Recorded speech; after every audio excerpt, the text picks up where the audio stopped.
I didn't hit puberty till I was 17 years old.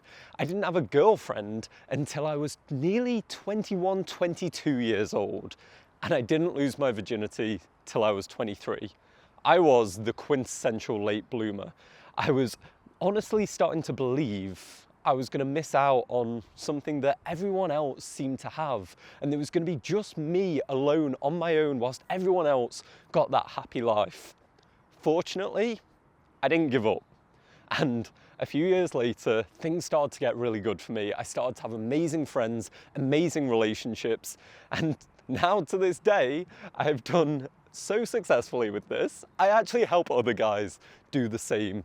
So if you're sat there and you feel like you're a late bloomer and you might be struggling, I want to give you 3 pieces of information that will change your life because it changed mine. And I think they're things that you really do need to know. The first one is to have faith in long-term improvement. When I was a late bloomer, I just felt like, oh, I'm already behind everyone.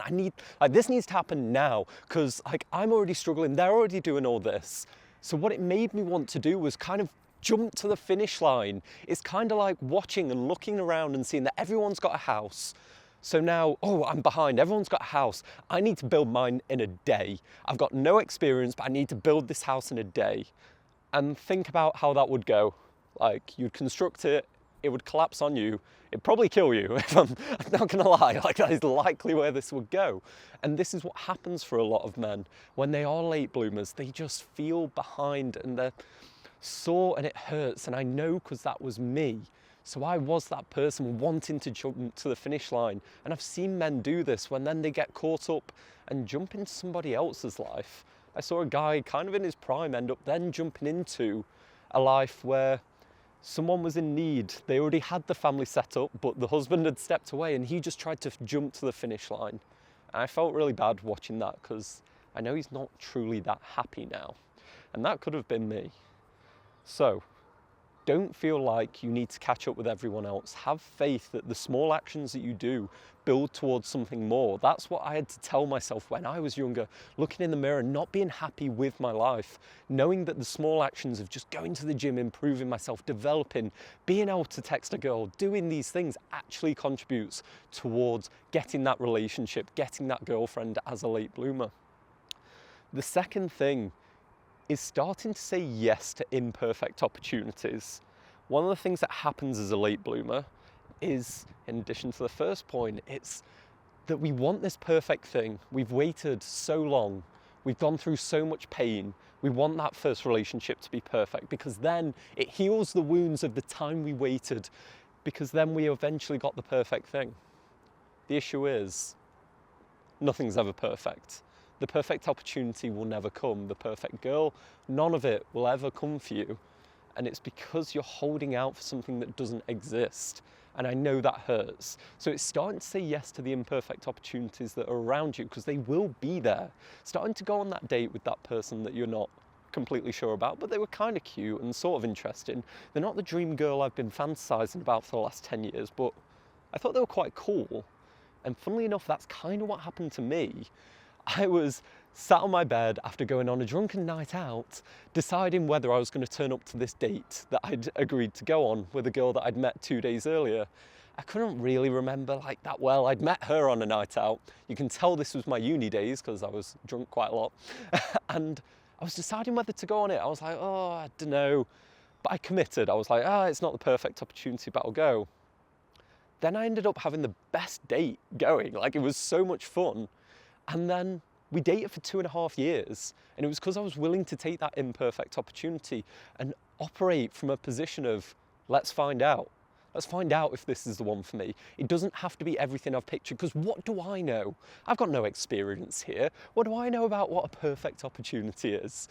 So starting to be confident enough to take the leap and not hold out forever just because you feel like maybe it'll heal some of that pain of why you've been waiting so long. Okay. And thirdly, this one's really important, okay? Don't allow yourself to become resentful. One of the things that can easily happen for people is if they get in a position where they're not getting the thing that they want, that every single time they've gone to ask a girl, it's not happened, or they get ignored, they can start to become really resentful of women. And you see this across the internet from people that have struggled in dating, and rather than deal with it in a healthy manner, decide to try and improve, develop themselves, they've decided they're the problem. And the issue is, this doesn't help them. Because what then happens if, say, they do a bit of improvement, that resentment is still there. It's still like throbbing in their chest, and it comes out in their body language. I've worked with clients that I can tell this is there, that they've struggled in dating so long that they've internalized this pain and then projected it back out onto the women of the world, that it's them, they're picky, they're horrible on dating apps, they don't want me. And even though they're trying to kind of conceal it, they've allowed themselves to become resentful. And this is truly dangerous because it will get in your way. It's just not helpful, even though there's an allure to it. Because if we could say it's their fault, they're mean, then for a moment, it'll relieve our pain. And this is why I'm sad when I see it, because I know what that resentment is. It's covering up of the pain that they felt when they couldn't get what they wanted, maybe because they were a late bloomer, late starter. And I know I use the example of being in my 20s, but I've worked with guys that are now in their 40s and 50s and are still just getting started. This is an eternal problem for guys, that if you miss the boat when you're young, it can be a long time before you can get yourself back out there. But these three things are vitally important. Have that faith in long-term improvement. Don't feel like you need to jump in right now. Develop yourself and get comfortable. Then see the opportunities for what they are.